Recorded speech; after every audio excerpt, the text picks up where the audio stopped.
ಮಧ್ಯಂತರ ವರದಿ ಆಧರಿಸಿ ಎಸ್ಐಟಿ ರಚಿಸುವುದಕ್ಕೆ ತೀರ್ಮಾನ. ಸಂಪೂರ್ಣ ಮೈಕಲ್ ಡಿ ಕುನ್ನಾ ಅವರ ವರದಿ ಬಂದಿದೆಯಾ? ಇಲ್ಲ, ಇದು ಮಧ್ಯಂತರ ವರದಿ, 1700 ಪುಟಗಳ ವರದಿ. ಎಸ್ಐಟಿ ಪೊಲೀಸ್ ಎಡಿಜಿಪಿ ನೇತೃತ್ವದಲ್ಲಿ ತನಿಖೆ ಆಗುತ್ತೆ. ಆರ್ಥಿಕ ಅಂಶಗಳಿರ್ಬೋದು, ಅಪರಾಧಗಳನ್ನು ಆಧರಿಸಿ ತನಿಖೆ ನಡೆಯುತ್ತೆ. ಸಂಪುಟ ಸಭೆ ಬಳಿಕ ಸಚಿವ ಎಚ್.ಕೆ. ಪಾಟೀಲ್ ಈ ಕ್ಲಾರಿಟಿಯನ್ನು ಕೊಟ್ಟಿದ್ದಾರೆ. ಬ್ರಹ್ಮಾಂಡ ಭ್ರಷ್ಟಾಚಾರ ನಡುಕ ಹುಟ್ಟಿಸುವ ವಿಷಯ ಅಂತ ಹೇಳಿದ್ದಾರೆ. ಒಂದು ಪಕ್ಷ ಅಕ್ರಮ ಆಗಿತ್ತು ಅನ್ನೋದಾದರೆ, ಆ ಸಂದರ್ಭದಲ್ಲೂ ಕೂಡ ಹಣ ಹೊಡೆಯುವಂಥ ಮನಸ್ಥಿತಿ ಇತ್ತು ಅನ್ನೋದಾದರೆ, ಅದಕ್ಕಿಂತ ಅಪರಾಧ ಮತ್ತೊಂದಿಲ್ಲ. ಕಾರಣ, ಇಡೀ ವಿಶ್ವವೇ ಕೋವಿಡ್ ಅನ್ನುವಂಥ ಮಹಾಮಾರಿಯಿಂದ ತತ್ತರಿಸಿದಂಥ ಸಂದರ್ಭ ಅದು. ಕೋವಿಡ್ ಅಂದ್ರೇನು? ಕೋವಿಡ್ ಯಾವ ರೀತಿ ಜನರನ್ನು ಆವರಿಸ್ತಾ ಇದೆ? ಒಬ್ರಿಗೆ ಬಂದರೆ ಮತ್ತೊಬ್ರಿಗೆ ಬರ್ತಾ ಇದೆ. ಅಕ್ಕಪಕ್ಕದಲ್ಲಿರೋದು ಬಹಳ ಕಷ್ಟ. ಸಾವುಗಳು ಈ ಕ್ಷಣ ಆ ಕ್ಷಣ ಅನ್ನೋದೇ ಆಗ್ತಾ ಇದೆ ಅಂದ ಸಂದರ್ಭದಲ್ಲೂ ಕೂಡ ಆ ಕೋವಿಡ್ PPE ಕಿಟ್ಟು, ಮಾಸ್ಕ್, ಇದರಲ್ಲಿ ಹಣ ಅಂದಾಗ SIT ರಚನೆಯನ್ನು ಮಾಡಿದೆ. ತನಿಖೆ ಕೂಡ ನಡೆಯಲಿದೆ. PAC ಅಂತ ಸಮಿತಿಗಳು ಕೆಲಸ ಮಾಡಿದ ಹಾಗೆ, ಇನ್ಸ್ಪೆಕ್ಷನ್ ಮಾಡಿದ ಹಾಗೆ ಎಲ್ಲ ಸಮಿತಿಗಳನ್ನು ಸಹಿತ ಸಭೆ ಸೇರುವುದನ್ನು ಸಹಿತ ನಿರ್ಬಂಧ ಮಾಡಿ ನಡೆದಂಥ ಭ್ರಷ್ಟಾಚಾರವನ್ನು ಯಾರ ಗಮನಕ್ಕೂ ಬರದ ಹಾಗೆ ನೋಡಬೇಕು ಅನ್ನುವಂಥ ಒಂದು ದೊಡ್ಡ ಪ್ರಯತ್ನ ನಡೆದಿತ್ತು. ಭ್ರಷ್ಟಾಚಾರ ಯಾವ ಮಟ್ಟದಲ್ಲಿ ಆಗಿತ್ತು ಅನ್ನೋದನ್ನು ನೀವೆಲ್ಲ ಗಮನಿಸಿದ್ದೀರಿ.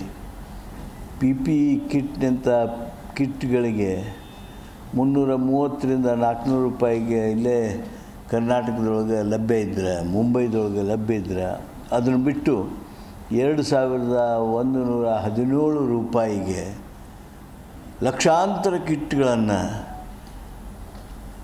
ಬೇರೆ ದೇಶದಿಂದ ತರಿಸಿಕೊಳ್ಳೋದು, ಔಟ್ಡೇಟೆಡ್ ಮೆಡಿಸಿನ್ಗಳನ್ನು ಪರ್ಚೇಸ್ ಮಾಡೋದು,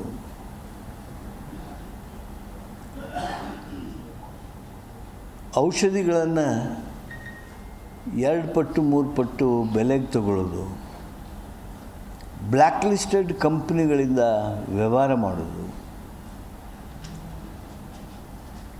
ಕೆಲವು ಸಂದರ್ಭದಲ್ಲಿ ಅವನ್ನ ಡೊನೇಷನ್ ಆಗಿ ಕೊಟ್ಟಿದ್ದಾರೆ ಅಂತೇಳಿ ಹೇಳಿ ಅದರ ಮೇಲೆ ಸಿಕ್ಕ ಹಾಕಿ ಅವುಗಳಿಗೆ ಪೇಮೆಂಟ್ ಮಾಡಿರೋದು,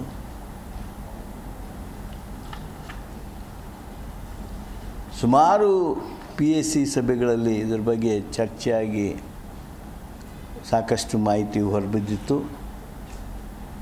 ಅಲ್ಲದೆ ಹ್ಯೂಮನ್ ರೈಟ್ಸ್ ಕಮಿಷನ್ಗೂ ಸಹಿತ ಇದಕ್ಕೆ ಸಂಬಂಧಿಸಿದ ಹಾಗೆ ಕಂಪ್ಲೇಂಟ್ಗಳು ಹೋಗಿದ್ವು. ಸಾಕಷ್ಟು ಕಂಪ್ಲೇಂಟ್ಗಳು ಲೋಕಾಯುಕ್ತಕ್ಕೆ ಹೋಗಿದ್ವು. ಆ ಎಲ್ಲ ಹಿನ್ನೆಲೆಗಳೊಳಗೆ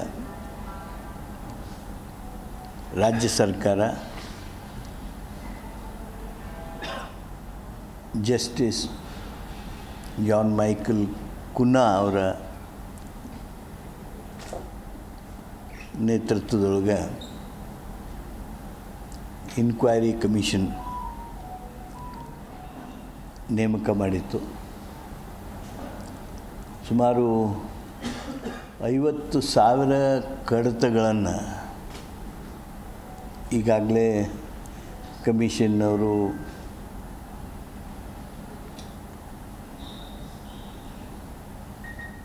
ಪರಿಶೀಲಿಸಿ ತನ್ನ interim ರಿಪೋರ್ಟನ್ನು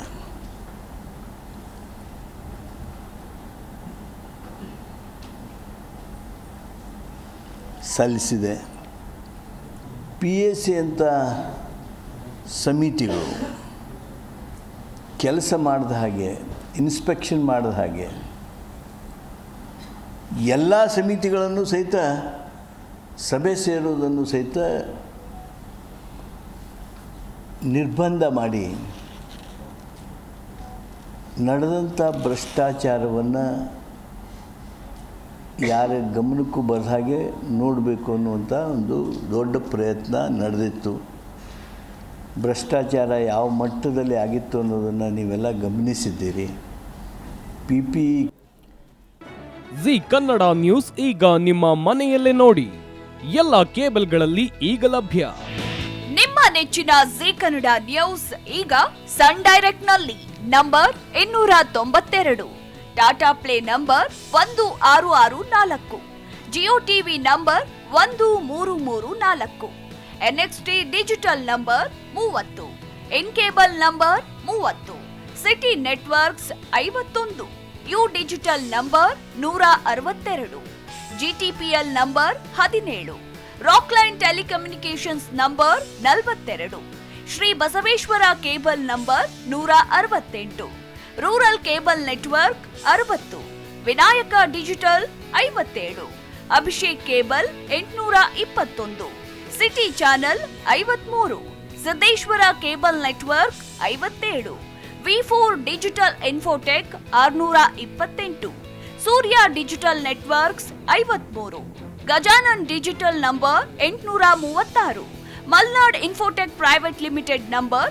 56, Metrocast number 830, victory digital number 167ರಲ್ಲಿ ನೋಡಿ ಆನಂದಿಸಿ.